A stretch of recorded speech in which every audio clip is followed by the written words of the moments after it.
The transfer portal era has brought us extra drama, extra excitement, extra disappointment, and sometimes extra anger. But has the transfer portal gotten completely out of control now? Let's assemble the squad. You're talking ball with the ACC squad, sponsored by Game Time. From Florida State to North Carolina, from Syracuse to Miami, and from NC State to California, it's the local experts of the Locked On Podcast Network, bringing you scoops, breakdowns, and the most comprehensive preview of the upcoming ACC weekend. Hang on, it could get loud, it could get heated, and it will definitely be fun. Squad up, you're part of the ACC squad. Shout out to the everydayers and welcome into the ACC squad, your team every day. Today's episode is proudly brought to you by FanDuel. Right now, new customers can get $250 in bonus bets when your first $5 bet wins. On this episode, first round of the NFL draft is approaching. The ACC could have anywhere between 1 to 3 players take it in the first round. If it's less than 3, is that a reflection poorly on the conference? We will discuss. College basketball, are we about to have an ACC renaissance next year after a really tough year in men's basketball this past season? But my friends, I'm Alex Donno, by the way, from Locked On Canes. We got Jackson Holzer from Locked On Syracuse. We got Isaac Shade from Locked On Tar Heels. They're having a fun transfer portal. We got Grayson Boone and Kenton Gibbs from Locked On Wolfpack. We got JJ Jackson from Locked On Blue Devils. Who wants to buy the first round on this one, guys? As we're seeing, some teams are suffering pretty bad losses here in April in the football transfer portal, which really doesn't give you a chance to respond before fall practices and summer training camp starts in a few months' time. We're seeing guys renegotiating deals, sometimes getting kicked off the teams that they're on, other times withdrawing their names and staying on the team that they're on. Is it too much now? Who wants to buy the first round on this one? Don't everybody all go at once, but I'll tell you what. I look at this and I say to myself, this is absolutely too much. And I am as much pro-player empowerment as anybody. This has gone to a ridiculous level. We're not just talking about guys committing to NIL collectives and then deciding to back out and transfer a couple weeks later, which, whatever. It's annoying, but it is what it is. We're talking about situations where guys are transferring, like you said, Donald. It's putting teams behind the 8 ball in essence, because again, you don't know that you have to replace some of these positions. And the worst part, sorry, Jackson, you can't replace a Trevor Pena. They just don't grow on trees. They just aren't laying around and say like, hey, I've got another one of those in the trunk. You can't replace a Bo Atkinson. Those guys like that do not grow on trees. So I think the portal still needs to exist, but I think with some very heavy amendments. Because to be honest, what changed for a lot of these guys from December to right now? What changed? Well, did Ricky Collins become worse than you thought he was all of a sudden? Did the Chapel Bill experience wear on you that tough, that quick to where you're like, hey, I'm not doing this anymore? Kamal Bonner, you knew the new defensive coordinator was here for NC State. And I hate to call these young men out by name, but there are plenty of other examples. It's just like, at this point, it's too much. And even these guys who are seeming to leave for the right reasons, even the ones who are leaving for the wrong reason, it's still just too much that there's a spring portal, winter portal, basically transfer whenever portal. Well, Kenton, don't tell the Syracuse fans that Trevor Pena is really good and that he was second team all ACC, because if you read my comment section, Trevor Pena is just a slot receiver. He's all right. He was made by the system, yada, yada, yada, yada. Reality is he was second team all ACC. Good luck trying to replace that. But Jackson, hey, what would they have said? What would they have said if he had stayed? Tell me what the comments would have been flipped to. Oh, he's a dark horse to be an All-American. There it is. Yeah. That's what you do. When you lose a player, you start trashing him, saying, he's not very good. We'll be fine without him. We can replace him. But when you get a player or he stays with you, oh my goodness, this guy's amazing. You get the All-American. We are so back. We are so back. It's the system. Team captain. You say all the great things about a player, right? It is insane. And what's funny is that it's insane for us as podcast hosts. I can only imagine what it's like for the actual decision makers behind this. But as much as we want to blame the players for how out of control the transfer portal is, this is also on coaches. This is also on decision makers, because oftentimes what happens is the coaches either nudge someone out the door or they quite literally kick them out the door. They'll be like, hey, man, we're not going to pay you NIL this year. Or, hey, we know you were a starter last year. You're not going to be a starter this year. You're done. We don't want you anymore. You can be third team now. So you might want to go into the portal. So you see all these players enter the portal. It's a complete mess. I don't know why we have a spring portal window. Like, I think that thing can just be closed. Why do we have it? Just do it in December. You want to leave it open for more days for the bowl games? Fine. It's insane.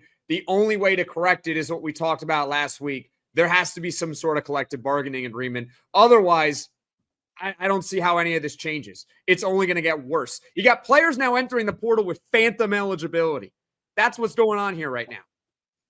The spring portal to me is really interesting because I guess like in the last year or so, if a player were to enter the spring portal, you could, read between the lines and understand, okay, they're probably sliding down the depth chart. They're, on to greener pastures. It is what it is. But we'll keep this in the ACC. Look at Cal. They lose not one, not two, but 5 different running backs in the span of 48 hours. 48 hours is ridiculous. Like, how do you manage something like that if you're Cal? At this point of the spring, I'm assuming they've already played their spring game. We're looking at May here, and they're trying to literally puzzle piece back together an entire running back room. That in itself is chaos. So what you are seeing is, the players holding out. And I mean, Jaden Ott, for example, who was signing autographs and saying, yeah, I'll be here next year. And then the next day he's off to Oklahoma. Chaos. I feel awful for Cal. And I hope I don't put my foot in my mouth that something like this happens to NC State, but who knows? It's completely unpredictable. Oh, it can happen to you. Oh, yeah, it can. It can happen to you and all your favorite schools. What always is interesting, Carolina. So literally last week on the show, we were talking about Carolina's quarterback situation with the Nico of it all, and then Gio Lopez ends up committing. Well, one of the guys we talked about was Ryan Brown, who transferred to Carolina from Purdue in December, and is now literally going back to Purdue, having never played a down for Carolina. You've also got a guy who literally on the same day that he signed the contract with North Carolina decided to commit to Texas. And are there going to be legal ramifications? Will he owe Carolina money? There's so much new territory that we're crossing every day. It's so impossible to know. Literally on Monday of this week, switching to the basketball side really quick, North Carolina presumed backup center Van Allen Lubin entered the transfer portal because of the pending house settlement case with every intention of staying at North Carolina, but because of the nature of his NIL deals, not knowing if they would be approved under the new agreement, he did that to maintain some flexibility so that he could still figure out what to do with his NIL. I mean, there's just all of this new territory that we have no idea what to do with. Yeah, I'll say for the second straight week, Jackson Holzer is my spirit animal because I wholeheartedly agree that I don't think we really need this April transfer portal. And I can understand that there are pros and cons. I think the cons outweigh the pros. Like the pros would be, hey, this is kind of a cool opportunity you have when you finish up your spring football to do a final assessment on what your roster needs are, or God forbid somebody got hurt during the spring. So this gives you another opportunity to bring in some talent and depth. Like I get why there is an argument for the April transfer portal to exist. I just think the cons outweigh the pros. And I've talked a lot about this with the host of not only Locked On Seminoles, but Locked On the Portal podcast, Brian Smith. And, he predicted this before the April portal opened, that there were going to be so many accusations of tampering. I mean, people like Deion Sanders have been really open about that. There's going to be a lot of bad blood going on. And yeah, there are a lot of players that are being enticed financially and tampered with by programs to enter the portal. And it's going to leave a lot of hard feelings. So I think Jackson is 1,000% right. I mean, I think, moving forward, I think it would be best where, and I'm not saying like tampering and enticements wouldn't happen and don't happen in December and January. I'm sure it does, but limit that to one transfer portal window. And at least that way, you're not getting, it's a lot better to have players poached in December and January than it is to have players poached in April. So let's leave it to one transfer portal, extend it a little bit if you need to be fair to the players, and let's move forward that way. Because the craziness of this April portal, it's going to leave some programs decimated. Like, is Cal going to have enough time to replace 5 scholarship running backs? It's pure madness out there, guys. It's been chaos for me to just see, these players that are supposed to be high school seniors and they're an early enrollee and they've already made the decision to leave without ever playing a single football game at their school. Like, their taste of this new university was just spring practice. And they said, you know what? I'm good. I'm going to go somewhere else. Those have been kind of the crazy headlines for me to try and follow. And I don't know if there's stopping it. Yeah. Unless there's a collective bargaining agreement, because again, the NCAA gets slammed in court every time they try to go to court. Yeah. I mean, I respect the players that enter the portal with phantom eligibility. I really do. I completely understand it. You know why? Because it's the NCAA. They can't really do anything anymore. Like, they deny a waiver. All right, I'm going to go to court. Go update your LinkedIn. Get off. You are 24 years old. Stop going to them house parties. Get off that campus. Go learn some enterprise rental car. But everybody else, by all means, do what you need to do in the transfer protocol. But the phantom eligibility guys, wag of a finger to you, for shame to you. But if they do get the 5th year, after reconsider Raleigh. But I am shaming you all. I am shaming all of you. But you know what I'm surprised has never been challenged, at least not successfully, is so the SEC has a rule where in April you can't transfer from SEC to SEC. Like, they're not stopping you from transferring, but they are stopping you from, you can't go from Ole Miss to Alabama. If you're going to leave an SEC school, you have to leave the conference. Like, I'm actually surprised that nobody has tried to challenge that, because that's my thing. Yes. Someone is going to challenge it. That's going to be challenged. That's going to be challenged. And guess what?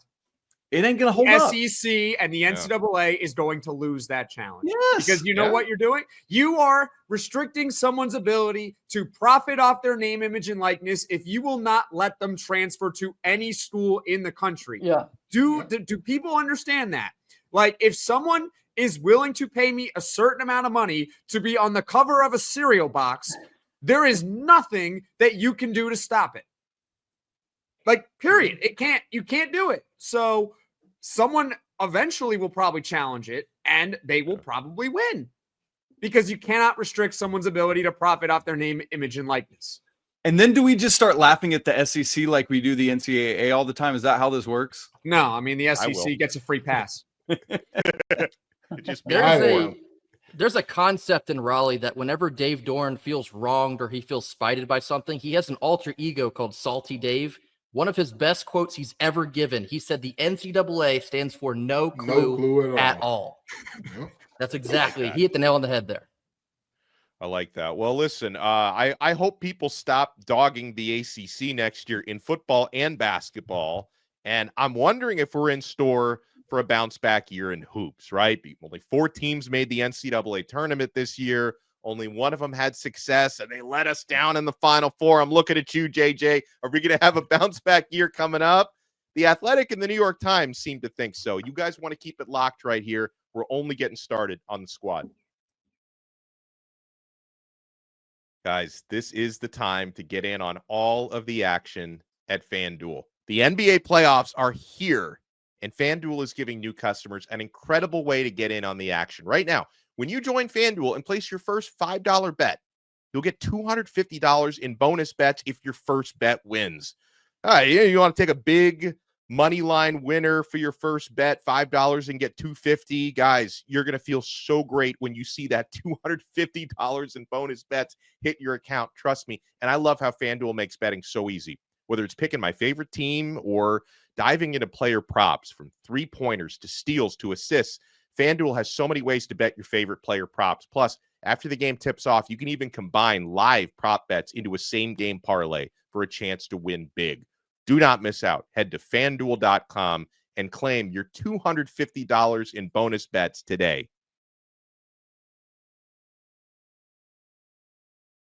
Thank you for making this episode of the Locked On ACC Squad your first listen and your first watch. We got Kenton and Grayson from Locked On Wolfpack. We got Jackson from Locked On Syracuse. I love how he's changes his background to hoops, knowing what we're about to talk about. We got Isaac Shade from Locked On Tar Heels. We got JJ Jackson from Locked On Blue Devils. JJ, shout out to you, by the way, because Miami earlier this week with Jay Lucas, formerly top assistant coach at Duke, now Miami's head basketball coach, just landed the second highest ranked signee in Miami hoops history with Shelton Henderson from Duke, a huge 5-star landing, a former Duke commit. And JJ, we got the scoop more than a month ago. I had JJ on Locked On Canes to talk about Jay Lucas, and he was like, hey, I don't know about the Boozer twins, but the guy you want to watch out for is Shelton Henderson because of his relationship with Jay Lucas. And JJ, you were spot on with that, my friend. And I know Miami is not the only team in the ACC that's hoping for a big turnaround next season in basketball, but I think the future can be bright with some of the coaching moves and some of the player development going on in the ACC right now. Yeah, Miami's been killing it, man, in the transfer portal alone, and then Shelton Henderson there, who, by the way, yeah, you just kind of connect the family ties. It felt like that was going to add up with him being a Hurricane at one point. He's the only composite 5-star player who didn't make the McDonald's All-American game. That's a shame in itself for Shelton Henderson there. So excited to see what he can do. But then other teams like NC State, what Will Wade's doing, he's trying his best to steal and poach every other player across the conference. He's been lucky, sometimes unsuccessful in other regards. But, guys, I do feel like as the representative who actually carried his weight and did his own this basketball season, I won't have as much tension and stress on these shoulders going into next season thanks to the work you guys have been doing. So thank you there. Thank you very, very much.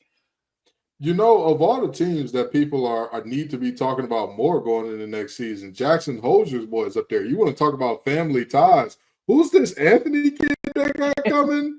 I've heard his dad was pretty good there back in the day. But no, seriously, they've got a massive class coming in themselves that, you know, regardless of how you feel about Autry, in basketball more than almost any other sport, it's like, how much does coaching really matter? If you've got dudes, it's like, got to go out there and figure it out, and you'll be okay. And last time I checked, this is what, their third or fourth best recruiting class as a whole of all time? All time for Syracuse? I think it was up there. I could be wrong, but I heard that this class was pretty good for them. I mean, it is a pretty good class. I mean, I haven't checked in about a few days, but last time I checked, it was around top 10 in the country when you combine transfer portal and also high school recruiting. So by the rankings, they are doing pretty well. Yeah, I don't know about ever. I mean, Syracuse used to get the number 1 or number 2 class in the country on almost an annual basis. Either way you cut or slice it, this is a massive class that people are not talking about in terms of like, hey, Syracuse is a team to watch out for. Everybody's talking about Will Wade and Raleigh. Everybody's talking about Odom to UVA, saying, hey, that guy was so close to UVA, he didn't even need a flight tracker. You had to track a U-Haul truck to figure out where he was moving. And lo and behold, these are now, you know, teams that people are, or that is now a team that is all of a sudden flown under the radar who, like Jackson said, oh my God, this is a team that normally pulled in top 2 classes on a regular basis. And now people are like, what are they over there? What are they going to do? So they deserve some love as well in a potential renaissance for the ACC next year. I'm also Isaac. I want to pick your brain. And when I referenced Athletic and New York Times, so there was an Athletic piece that ran in the New York Times this week pointing out that, listen, there are ebbs and flows in college basketball. These things can be cyclical. We shouldn't read too much into the ACC's lack of regular season and outside of Duke, lack of postseason success. It seems like the ACC is poised for a bounce back. Do you agree? 100%. And I think it starts with, yes, the coaches and getting successful. But as Kenton said, so much of it is we as a conference had to do better in the transfer portal this offseason. And it seems like that is happening. Obviously, we're not going to find out until we get into the regular season and start winning or losing basketball games. But part of it, too, is like teams stepping up that didn't do it last year, and then teams that did perform well last year continuing to do so. And by that, I mean like Louisville, right? Had an unexpectedly really, really strong first year under Pat Kelsey. They got to do it again. Well, it seems like they're going to. Isaac McNeely is a great get coming over from Virginia. Ryan Conwell comes in, from Xavier. And then on Tuesday afternoon, they announced Kason Pryor, who got injured last year, that I thought was Louisville's best or second best player last year, got injured. He announced he's going to be returning as well. So that's another thing, is the consistency of staying good. And so I think Louisville's going to be able to string together a second straight great year under Pat Kelsey. So that's another aspect of this too. I think when you look at the scope of the conference, the top end of the conference has definitely improved, because you got Duke, who's always going to remain Duke, right? They're Duke. I mean, shout out JJ. I mean, they're the premier basketball program in the country. Carolina, you would expect, is going to be better next year. That's the North Carolina Tar Heels. Yep. They had a down year, which for them is being an 11 seed play-in team. So you got to figure they're going to go up a little bit. Then you got Louisville. Louisville might enter the season the highest ranked ACC team. That team might be top 5 in the country in the preseason rankings. So you got 3 teams off the top of your head that you can very easily make an argument are top 10, maybe 15. You want to stretch it that far in the country. So the top end has definitely improved in the ACC, because last year they had one team like that. That was Duke. Now it looks like they might have 3. The question is the middle ground, and that is something that we'll have to sort out as the rest of the – I mean, I like what Miami's doing. I like what NC State's doing. I mean, Syracuse is making a lot of moves, but the middle ground, I don't know. I want to see it to believe it. Well, and it's not just the middle ground. It's also the bottom end, right? Like in the SEC, 14 of the 16 made the NCAA tournament. There were 3 teams in all of the power conference structure outside the top 200 in the net. 2 of them were from our conference. That alone is what weighs us down in conference perception and in quad 1 and quad 2 opportunities. And so we really need the Boston colleges to not suck. We need Donno. Jay Lucas has to do work. Like, it's wild, right? Like, well, the good news is Miami can't get any worse. Like, they can only get better from true. last year. But I think there will be probably a team in there that might replace Miami as the stinky team. And I don't think Boston College is going to be good next year either. I think it really comes down to that middle class of teams where, you know, can the 8th best ACC team this time in the SEC ACC Challenge actually win it? Can they do that? Because we stunk last year against the SEC in that challenge. I guess just one game for everyone, but that is another reason why nobody believed the ACC was good. Like, you need these middle-class teams to start beating these other middle-class teams.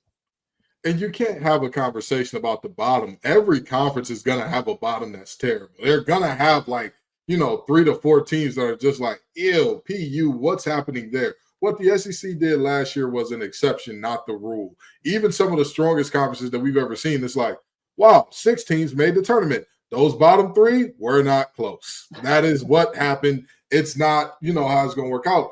And even beyond that, I'll say this. Again, there is an unfair and unjust bias against the ACC because of our top 2 brands in football trying to leave.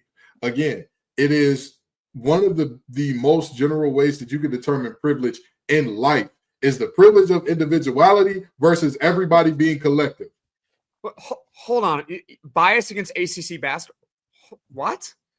I am saying there's a bias against anything the ACC does, yes, including basketball, because didn't you say that there was a bias to get North Carolina in the tournament? Okay, so do we not understand that there's a difference between this one brand and the conference as a whole? Well, can we not in the conference. recognize? Oh my God. Okay, Jackson, there's a fun thing in life called nuance, where sometimes everything swings one way, and then there's like, wait, there's this one thing that goes against the thing that's swinging that way. I'm sorry that they did not teach you that at Syracuse. We will work on getting that. We will work on getting that. I'm just pointing out. I mean, you're saying there's a bias against the ACC, and then you tried as a whole. And then you were saying there's a bias for North. So who are the teams that get the exception to the rule? Duke and North Carolina. Duke and yes. Is that it? That's it. So Louisville gets nothing. No, we've Not seen as much. it. We've seen it here. Okay.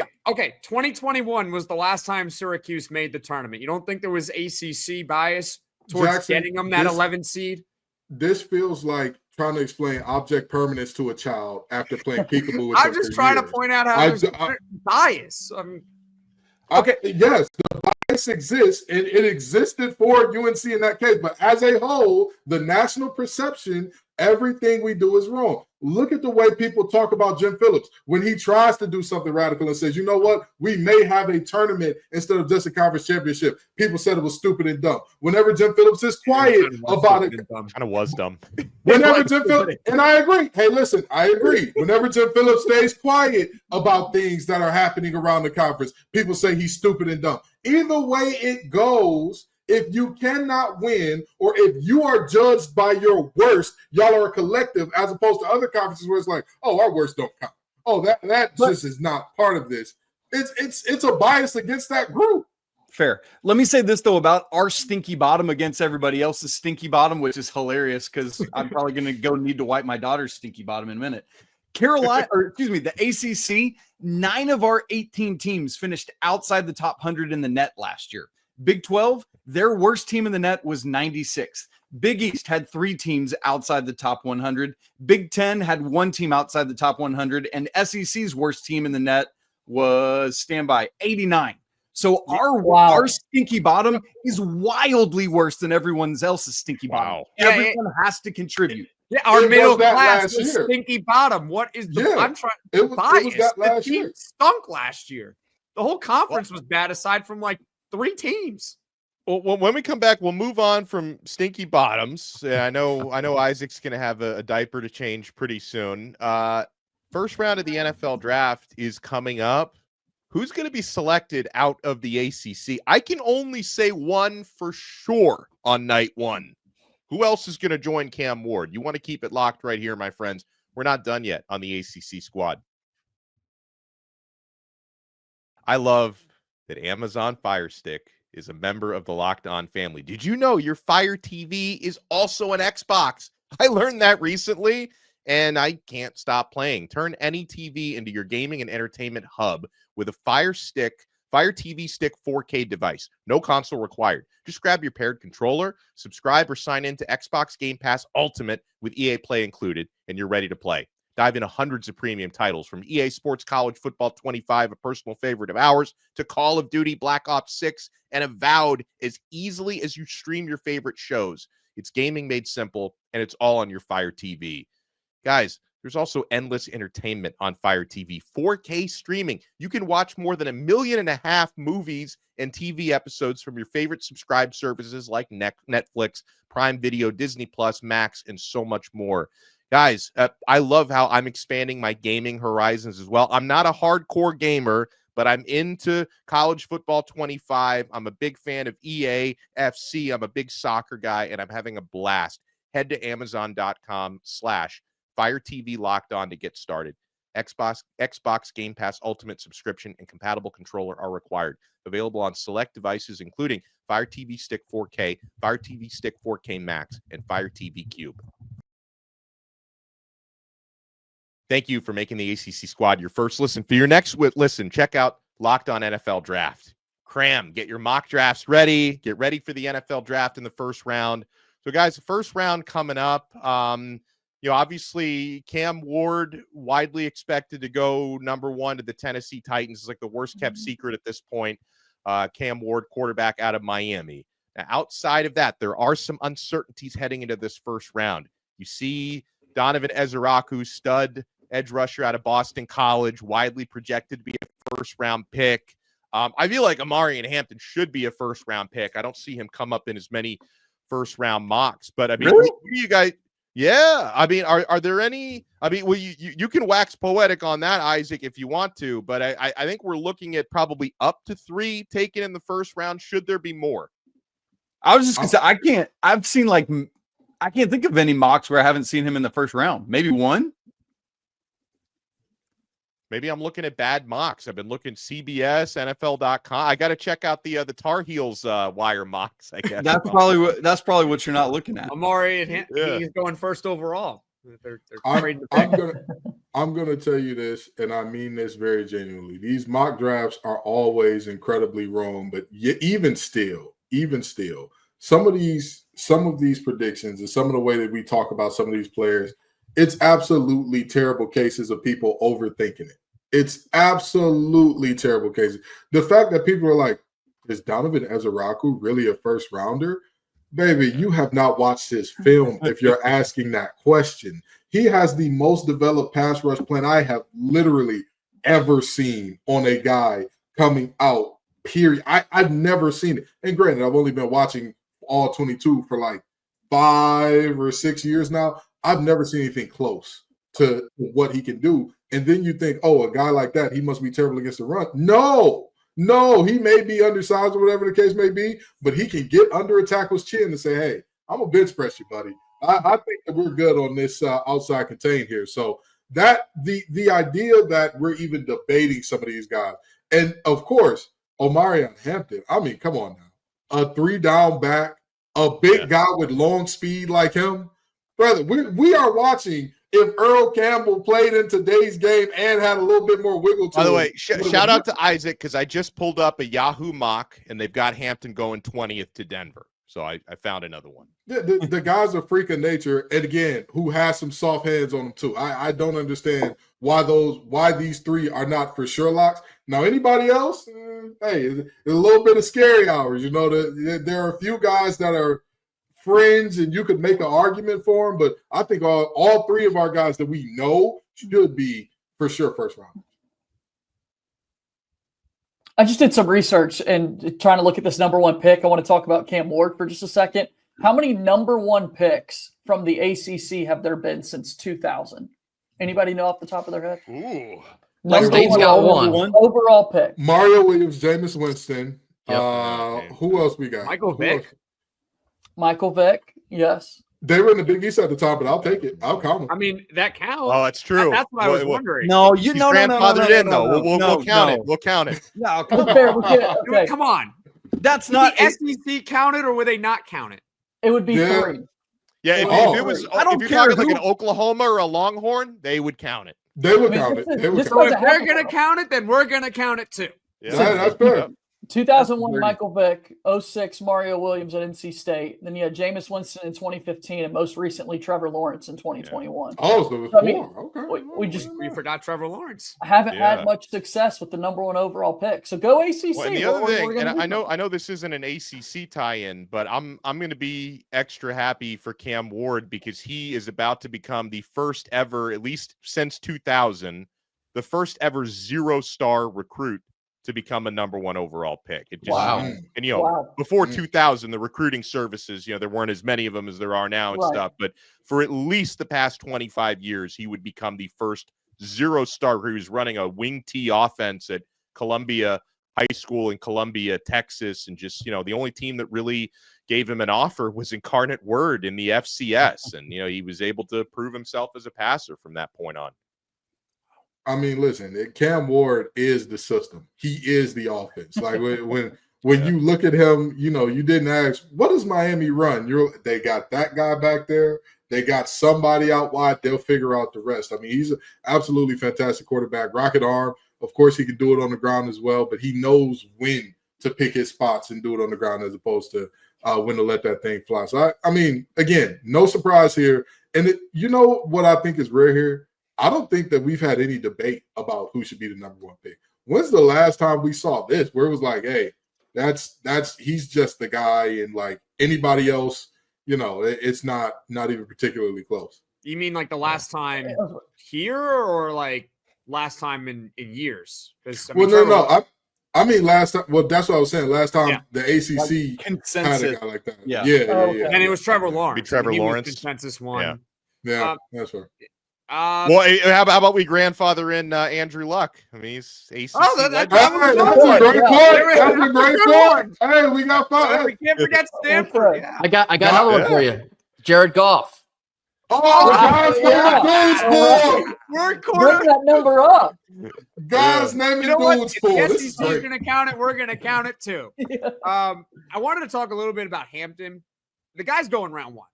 There's no way he doesn't. You look at his production, 1,600 yards. That's pretty good. He can also catch passes. That's pretty important. He's 6 foot 221. That's what he was listed at the combine. That's definitely big enough to be a 3-down back. And he runs a 4.46. That guy's going in round 1. He might even go top 15. So if he doesn't go round 1, then every team should be calling to get pick 33 to go and take him. Honestly. And it's like, I think the thing for me, like besides all the numbers, this is a dude that like literally just wants to win. Like not flashy, not like, look at me. He's out there like, what do we got to do to win? How many carries do I need to tote? How much pass pro do I need to do? Like, that's the kind of guy you want in every locker room you've ever been in. Yeah, I even with this argument about, oh, there's all of the positional value and whatnot, you can't tell me that even with positional value out there, you're going to find a bunch of better players who will more positively impact your team right away than him. Well, the positional value is the reason why Hampton isn't going to go 3rd overall like this would have been 25 years ago. Now, the first or second best running back, if they have the size and they have the speed and they have the pass catching ability, they go top 10 if they're really, really exceptional, like the Bijan Robinson type of player, or if they're maybe a step below Bijan Robinson, they start going top 20. Hey, Donno, Kenton, I know you guys are looking at this because of Locked On ACC a lot more than the rest of us. Maybe this is the get out question. After those top 3 dudes, who's the next ACC player off the board? Ooh. Kenton, I'll defer to you because I don't know. I'm not even gonna lie to you and say I for sure got a guy that I know is maybe Elijah Arroyo, tight end out of Miami. I've seen him getting some relatively high buzz. He's a huge riser. He's a huge riser. He was one of the biggest risers in the post season draft process. What? So round 2, I'm assuming is where he's going to go. Where in round 2? Yeah. Like I see Alec Iomanner in round 3. I see Joshua Farmer from Florida State in round 3. Every Syracuse fan wants me to mention Kyle McCord, so I'll throw him in the hat, and that's about it. Yeah. I mean, I'm telling you, once you get past round 2, it's really, it really and truly is, because at that point in time, nobody's really picking for big names. That's actual scouts doing their jobs type of deal in there. And you know, if we're talking about who our fans want us to mention, Davin Van is going to be somebody's day 2 steal. I have no doubt about it. That guy can play everything from a 3 through a 5, and you know, he's exceptional at it. So I think that type of scheme versatility with pass rush juice, somebody's going to be getting to go. Ezraku Thomas, Florida State, is another guy who should be drafted relatively high. And listen, between Thursday night, Friday night, I hope Saturday as well, I hope we have a lot of guys taken and the ACC can have a good showing. Huge thank you and shout out to everyone for making the Locked On ACC squad your first listen and your first watch. Make sure you subscribe on all the channels. We're on every ACC channel, guys, from Locked On ACC to Locked On Canes, Locked On Syracuse, Locked On Wolfpack, Tar Heels, Blue Devils, and all the others. We'll talk to you guys again next time on another episode of The Squad right here on the awesome Locked On Podcast Network. Your team every day.